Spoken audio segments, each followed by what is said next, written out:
ওম গং গণেশায় নমঃ। আমার পেজে সকল বন্ধুদের জানাই শুভ গণেশ চতুর্থী।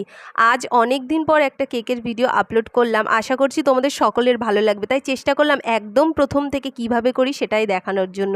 তো প্রথমে যেটা করেছি, স্পঞ্জটাকে আমি 3টে লেয়ারে কাট করে নিয়েছি, আর ওপরের একদম টপ লেয়ারটা কেকের বোর্ডে ফার্স্টে দিয়ে কিন্তু, আর নিচের লেয়ারটা একদম ওপরে দিয়েছি। এতে করে কেকের ফিনিশিংটা দারুণ হয়।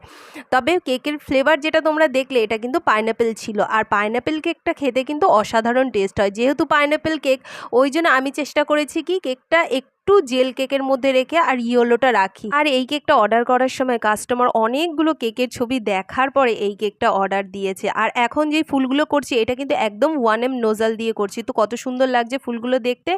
আর এই যে ফুলগুলোর ওপরে কিন্তু আমি একটু রেড চেরি বসিয়ে দিলাম, আর কিছু চকলেট টপার করা ছিল সেগুলো এক এক করে বসিয়ে দিলাম। অবশ্যই জানিও যে আজকের এই কেকের ডিজাইনটা তোমাদের কেমন লেগেছে। রাধে রাধে।